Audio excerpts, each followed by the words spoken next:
Hello, welcome back to Algebra 2. We're continuing to work on simplifying expressions that involve addition and subtraction.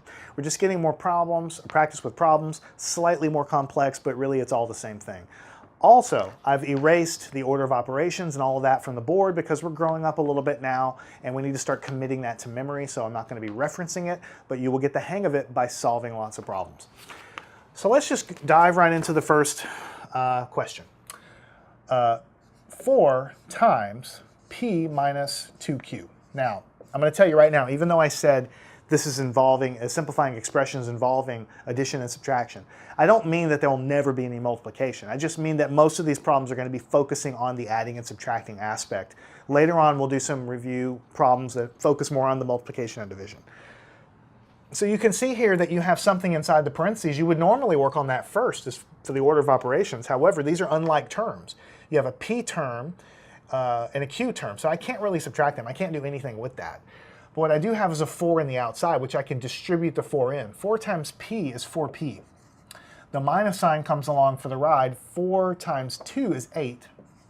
And you have 8q. So another way to think of it is 4 times p is 4p. 4 times negative 2, remember positive times negative gives you negative 8, and then the q comes along for the ride. So you get 4p minus 8q. You can't add these any further because they have different variables. They're unlike terms.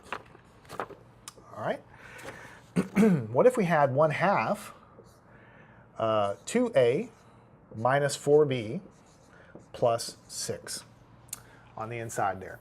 So again, I would like to try to simplify everything inside of this, but they're all different. A, B, and then this doesn't even have a variable, so they're all unlike. So all I really can do is distribute the 1/2 into each one of these things. And if you're afraid of fractions, I'm going to have to tell you now that you're going to need to get comfortable with it. So go back to my Algebra 1 or even to my pre-algebra and review fractions, because if you don't know how to multiply fractions or simplify fractions or divide fractions, then algebra seems hard when it isn't hard, but you do have to know fractions. So we're going to multiply this 1/2 in. So what we're going to get when we do that is we're going to have, the way I want you to write it is, don't do everything at once. Write it as 1/2 times 2a. You might say, why am I doing that? Well, it's because I want to see what you're doing. Then it's 1/2 times this. So it's going to be minus 1/2 times 4b. Then I'm going to have a plus sign from here, 1/2 times 6. I know that you know that 1/2 times 6 is 3, but I want to see it as 1/2 times 6. Why do I want to see it like that? Because I know what you did. I don't see any simplification. I know what you were doing, and I can see that it makes sense. Now here you have a 2. Remember, when you have everything's multiplied together, and so when you have a number on the top or a term on the top the same as it is on the bottom, they can divide away. 2 divided by 2 is 1, so they strike out and they divide from each other, or they divide out. You have a similar thing here. You have a 4 and a 2, so 2 divided by 2 is 1, 4 divided by 2 is 2, so I can kind of like strike that out and put a 2 up there. 2 divided by 2 is 1, 6 divided by 2 is 3. So I can simplify it by kind of striking through like that. And then what I'll get for the answer, see, once this is all done, the 2's are gone, the 1 is times a, so you just have a for the first term.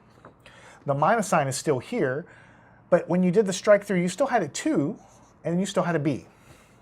And then everything's gone here except for the 3. So you have 3. So this is just literally simplifying terms. We've covered that in Algebra 1 over and over and over again. You should be comfortable with simplifying terms. This is mostly a review. So again, if you see something like this and you're like, I have no idea why he striked through the top and the bottom, that doesn't make any sense, then it just means that you've forgotten some stuff from Algebra 1. So go back to Algebra 1, go to simplifying expressions, and we'll do tons of cancellation.